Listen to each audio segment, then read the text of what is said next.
अप्रैल में बंगाल में विधानसभा के चुनाव होने जा रहे हैं। भय, भ्रष्टाचार, कुशासन और घुसपैठ की जगह विरासत, विकास और गरीब कल्याण की एक मजबूत सरकार बनाने का बंगाल की जनता का संकल्प बंगाल में जहां पर भी जाते हैं वहां दिखाई पड़ता है। तृणमूल कांग्रेस के 15 साल के शासन में भय, भ्रष्टाचार और कुशासन और विशेषकर घुसपैठ से बंगाल की जनता चिंतित भी है, भयभीत भी है और आशंकित भी है। हम भारतीय जनता पार्टी के सभी कार्यकर्ता बंगाल की जनता को आश्वासन भी देना चाहते हैं और वादा भी करना चाहते हैं कि मोदी जी के नेतृत्व में बंगाल में भारतीय जनता पार्टी की सरकार बनने के साथ ही यहां की विरासत को हम पुनर्जीवित करेंगे।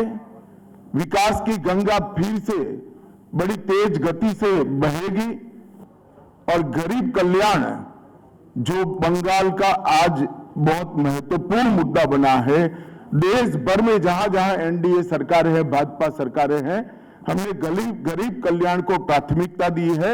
यहां पर भी गरीब कल्याण को प्राथमिकता दी जाएगी और इस सब के साथ साथ एक ऐसी मजबूत राष्ट्रीय ग्रिड बनाएंगे जो बंगाल से घुसपैठ को समाप्त कर देगी। इंसान छोड़ दीजिए, परिंदा भी पैर नहीं मार पाए, इस प्रकार की एक मजबूत ग्रिड की रचना हम करेंगे और न केवल घुसपैठ रोकेंगे, सारे घुसपैठियों को चुन चुनकर भारत के बाहर निकालने का काम भी भारतीय जनता पार्टी की बंगाल सरकार करेगी।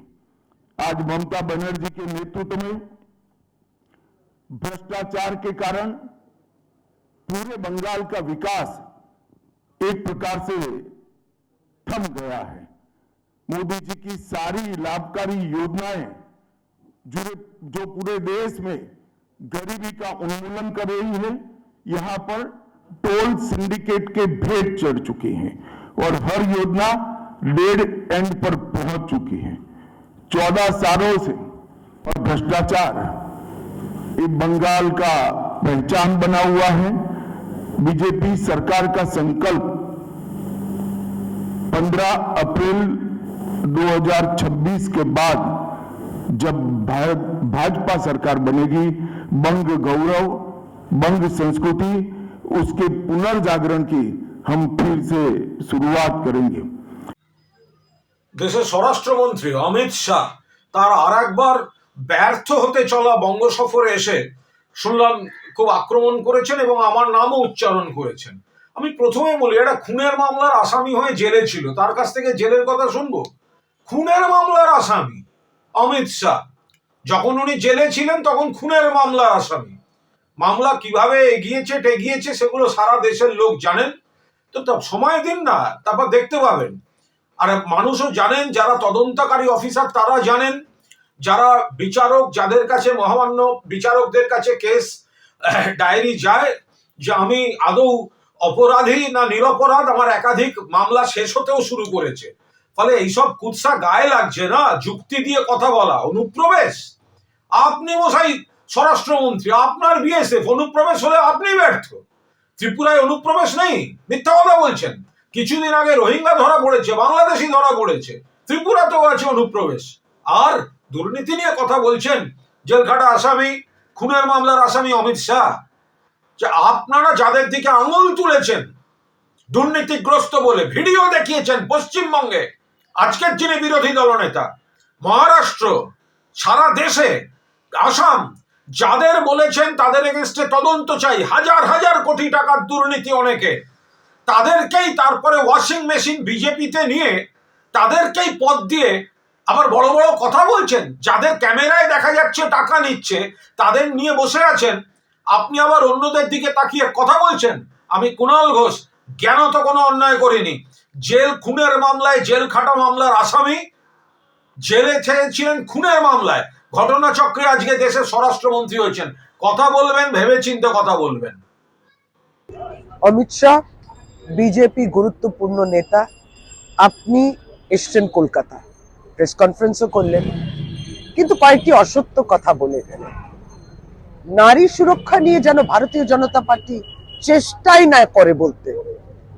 বাংলায় নারী সুরক্ষিত আছে, আর যদি নারীর উপরে কোনো রকম নির্যাতন কিংবা আক্রমণের প্রয়াস হয়, দৃষ্টান্ত শাস্তি এখানে দেয়া হয়। এটাই কলকাতার এবং পশ্চিমবাংলার পরিচয়।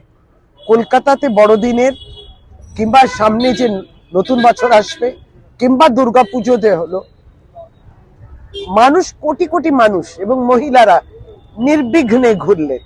কোনো ঘটনা শুনলেন কি? কোন রকম নির্যাতন শুনলেন কি? শুনবেন না। আমরা নারীকে সম্মান করি। আর যদি দৃষ্টান্ত শাস্তি যেমন অপরাজিতা বিলের মাধ্যমে আসা যায়, সে আইনটাকে আপনারাই আটকেছেন। ভারতীয় জনতা পার্টি কি করে? আপনাদের যে বিভিন্ন শাসিত রাজ্যগুলোতে নারী সুরক্ষা যে তল্লানিতে গিয়ে দাঁড়িয়েছে, আপনারা কুলদীপ সেঙ্গারকে বাঁচানোর চেষ্টা করবেন, যিনি ধর্ষণ করেছেন। আপনি বিলকিস বানুর যে ধর্ষণ করেছে তাদেরকে সংস্কারী বলবেন, মালা পরাবেন, বরণ করবেন, মিষ্টি করেন দেন।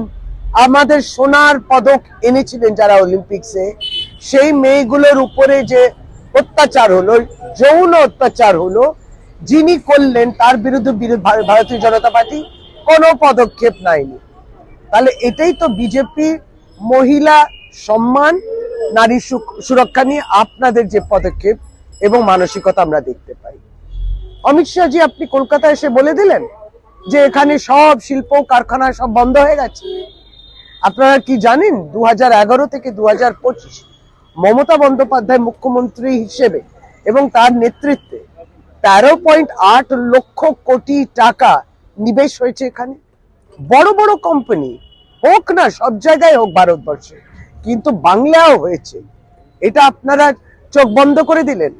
এখানে আপনারা তো টাকা দেন না, বাংলা প্রাপ্য টাকা দেন না, কিন্তু যারা লগ্নি করতে আসেন তারা বাংলার মাটিটাকে চয়ন করেছেন। এখানে সিমেন্ট কারখানা, পেন্টের কারখানা, আয়রন এন্ড স্টিল কারখানা, রেলওয়ে ওয়াগনের কারখানা, বহু লগ্নি হচ্ছে। এমএসএমইর ক্ষেত্রেও পশ্চিমবাংলায় দ্বিতীয় স্থানে দাঁড়িয়ে রয়েছে সারা ভারতবর্ষে। কিছু বলবেন? এটা বললেন না কেন? এটাই তো সত্য কথা। সত্যটাকে এড়িয়ে গেলে সত্যটা ভুলে যাওয়া যায় না, চাপা দেওয়া যায় না। সুতরাং আপনি বাংলা এসে প্রতিবার বাংলাকে কালিমালিপ্ত নাই বা করলেন,